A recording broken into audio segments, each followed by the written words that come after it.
তাহসান মিথিলার প্রেম, তারপর বিয়ে, তারপর ডিভোর্স, এগুলো কারোরই অজানা না। অবসাদ রঙে মন রাঙিয়ে রঙিয়ে মিথিলা তাহসানকে ছেড়ে বিয়ে করে সৃজিতকে, কিন্তু এক সাক্ষাৎকারে মিথিলা বলেছেন 23 সালের পর থেকে আর সৃজিতের সাথে তার দেখা হয়নি। তবে তার আগে কিন্তু সৃজিতের সাথেই ছিলেন মিথিলা এবং তার মেয়ে আয়রাকেও নিয়ে গিয়েছিলেন সেখানে। কিন্তু হঠাৎ করে আমাদের তো একটা প্রেমের সম্পর্ক ছিল। তো তখন আমি কিন্তু ওর পায়ে পড়ে বলেছিলাম যে আমাকে রাজকাহিনীতে একটা রোল দাও। হ্যাঁ, মানে এটা নিয়ে কিন্তু আমাদের উন্ডুমাদের অশান্তি হয়েছে। হ্যাঁ, মানে যার জন্য ওটা মেবি ওয়ান রিজন কেন আমাদের ব্রেকআপ হয়ে গেছে। হ্যাঁ, কিন্তু এই কারণটাও একটা কারণ ছিল যে আমি ওকে কেঁদে কেটে মানে পৃথিবী আমার পায়ের তলায় দিয়ে দিয়েছি, তাও কিন্তু আমাকে কাস্ট করেনি। মেয়ে আয়রাকে নিয়ে 2023 সালে দেশে ফিরে আসেন মিথিলা, আর তারপর থেকে কখনোই ভারতে যাননি তিনি। এদিকে ডিভোর্সের অনেক বছর পর তাহসান বিয়ে করেছেন রোজাকে, রঙিলা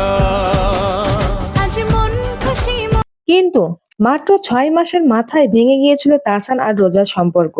বর্তমানে তাহসান ও মিথিলা একাকী জীবন কাটাচ্ছেন। মিথিলার কাছে জানতে চাওয়া হয়, আপনি সৃজিতের সাথে থাকছেন না কেন? উত্তরে মিথিলা বলেন তার কাছে নাকি ভিসা নাই, কিন্তু কোনো সম্পর্ক শুধুমাত্র ভিসার জন্য আটকে থাকে না। এদিকে প্রায় শোনা যায় সৃজিতের একাধিক মেয়ের সাথে সম্পর্ক রয়েছে। এজন্য সৃজিতকে ডিভোর্স না দিলেও সৃজিতের কাছে আর ফিরবেন না মিথিলা। বর্তমানে মিথিলা যেহেতু একা আর তাহসানেরও আবার ডিভোর্স হয়ে গিয়েছে, তাই অনেকেই ধারণা করছেন যে আবারও একসাথে থাকতে পারেন তাহসান মিথিলা।